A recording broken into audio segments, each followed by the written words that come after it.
Hello everyone, welcome to the new class of biology. In today's class, we will discuss about the coordination that takes place in animals. Actually, we had completed the coordination that takes place in plants in the previous classes. दो तीन classes जितने भी लिए थे हमने उनमें हमने plant के शरीर में कैसे कोऑर्डिनेशन होता है या फिर उनके शरीर में मूवमेंट के बजाय किस तरीके से डिफरेंट सिग्नल्स पहुंचे जाते हैं उसके बारे में हमने थोड़ा डिटेल में पढ़ा था. टुडे इस क्लास एक नटशल में मतलब एक छोटे से मतलब एक कंक्लूजन के तौर पर या फिर एक छोटे से हिसाब से हम देखेंगे कि नर्वस सिस्टम में ये प्रोसेस कैसे होता है. राइट. सो एनिमल्स के केस में हम जानते हैं कि एनिमल्स में अपने कोऑर्डिनेशन को कंट्रोल करने वाला सबसे इंपॉर्टेंट चीज़ होता है nervous system, plus muscle tissues भी उसमें पाया जाता है ना. तो कंट्रोल और कोऑर्डिनेशन जो कम्प्लीटली एनिमल्स के केस में होता है वो नर्वस टिश्यूज या फिर मस्कुलर टिश्यूज की बदौलत होता है. यानी कि हमारे आसपास के जितने भी एनवायरनमेंट से रिलेटेड जो भी इंफॉर्मेशन है वो हमारे शरीर के स्पेशल नर्व सेल्स के द्वारा हमारी बॉडी तक पहुंचते हैं. हमारे ऊपर गर्म पानी गिर जाता है, हम हाथ हटा लेते हैं. इट्स बिकॉज हमारे शरीर में कुछ ऐसी चीज़ें जिसको हम नर्व सेल्स कहते हैं, उन नर्व सेल्स के प्रेजेंस से हम उसको डिटेक्ट कर पाते हैं. हम ठंडी चीज़ पर हाथ रखते हैं या तो हम उस पर रख लेते हैं या फिर जल्दी हमारे ऊपर गिरता है तो हम जल्दी से हट जाते हैं. That is because of the nerve sales. हमारे तरफ कोई तेज़ी से कोई बॉल या कोई पर्टिकुलर चीज़ हमारे ऊपर फेंकी जा रही है, हम अगर उसे देख कर हट रहे हैं that is because of the presence of this nerve cells. So ऐसे डिफरेंट चीज़ें हमारे शरीर में नर्व सेल्स के रूप में मौजूद है. तो ये जो नर्व सेल्स हैं, इन नर्व सेल्स का रिसेप्टर या फिर रिसीव करने वाला जो हिस्सा रहता है वो सेंस ऑर्गन्स के रूप में हमारे शरीर में मौजूद है. मतलब ज़्यादा से ज़्यादा जो सेंस ऑर्गन्स रहते हैं ये सेंस ऑर्गन्स में मेनली ये रिसेप्टर्स मौजूद रहते हैं. लाइक फॉर एग्जांपल टेस्ट के लिए हमारे जीभ में, हमारे टंग में we have gustatory receptor. Smell के लिए, सूंघने के लिए we have the olfactory receptor in our nose. इस तरह डिफरेंट रिसेप्टर्स का प्रेजेंस पाया जाता है इन अवर सेंस ऑर्गन्स. उसी तरह हमारे स्किन में भी एक रिसेप्टर है जिसको हम न्यूरॉन या फिर नर्व सेल कहते हैं. ओके. तो इसके बारे में हम आगे देखेंगे कि कैसे किस तरीके से वर्क करता है. सो हमारे शरीर में नर्व्स मौजूद है, नर्व सेल मौजूद है. ये नर्व सेल जो भी इंफॉर्मेशन हमें मिलता है, जैसे हमें कोई सपोज कोई गर्म पानी गिर गया हमारे यहाँ पर, उंगली पर गर्म पानी गिर गया, हमें वो कैसे फील हुआ, वो जो गर्म पानी गिरा था उसका इंफॉर्मेशन हमारे नर्व सेल के टिप में या फिर एंड में, नर्व सेल के एंड में कुछ डेंड्राइट नाम की चीज मौजूद रहती है. क्या मौजूद रहती है? डेंड्राइट. ये डेंड्राइट एक केमिकल रिएक्शन वहां पर प्रोड्यूस करता है और यही केमिकल रिएक्शन फिर बाद में हमारे शरीर में कुछ इलेक्ट्रिक सिग्नल्स या फिर जिसे हम इम्पल्स कहते हैं, दैट इलेक्ट्रिक इम्पल्स को प्रोड्यूस करते हैं.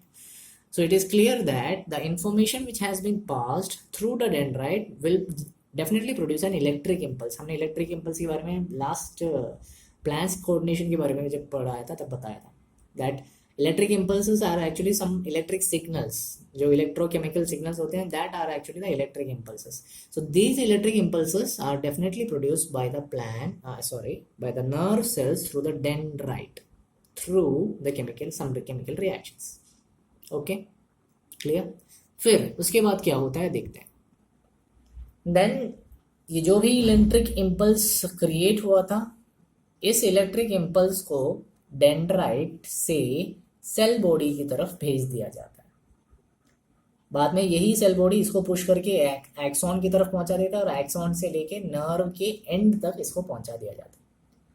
फिर उसके बाद जो एक्सॉन एंड रहता है वो एक्सॉन एंड मतलब जो नर्व एंड रहता है वो इन इलेक्ट्रिकल इम्पल्सेस को अगले नर्व सेल के डेंड्राइट तक पहुंचा देता है और उनके बीच का जो गैप रहता है उस गैप में ये ट्रांसमिशन इलेक्ट्रिकल इम्पल्स के रूप में ये ट्रांसमिशन हो जाता है.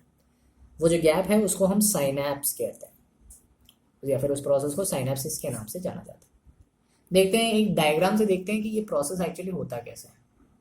उतना अच्छा खासा डायग्राम नहीं है, थोड़ा बहुत एडजस्ट करके बनाया है, फिर भी सी मैंने क्या बताया था, हमारे पास एक नर्व सेल है, ये है हमारा नर्व सेल जिसको हम न्यूरॉन भी कहते हैं, NEURON, न्यूरॉन, जिसको हम नर्व सेल भी कहते हैं। ओके, ये जो न्यूरॉन है इसमें डेंड्राइट्स मौजूद रहते हैं। इन्फॉर्मेशन कहाँ आएगा? डेंड्राइट्स में।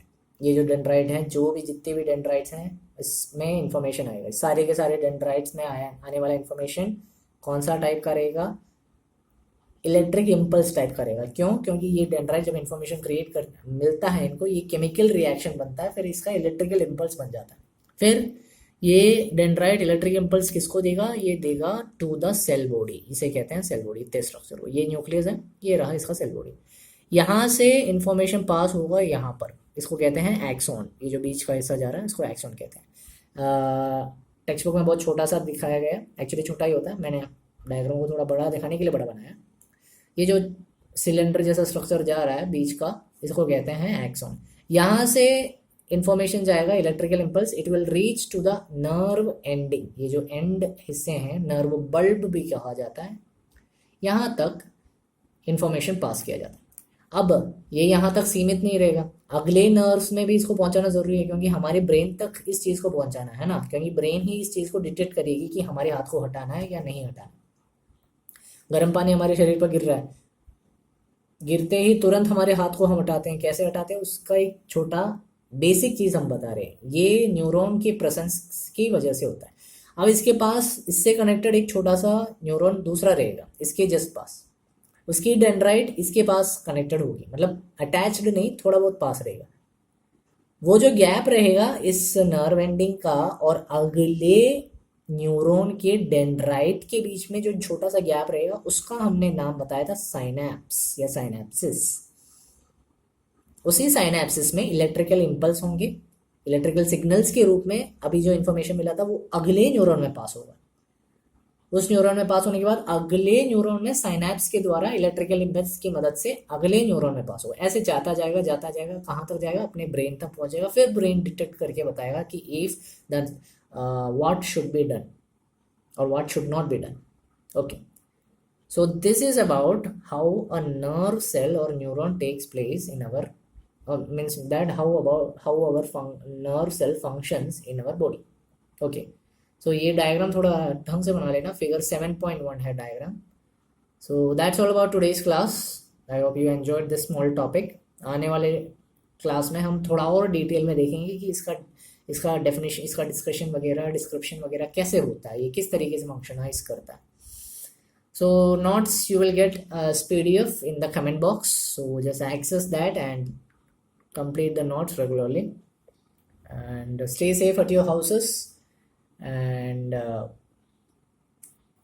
thank you. Have a nice day.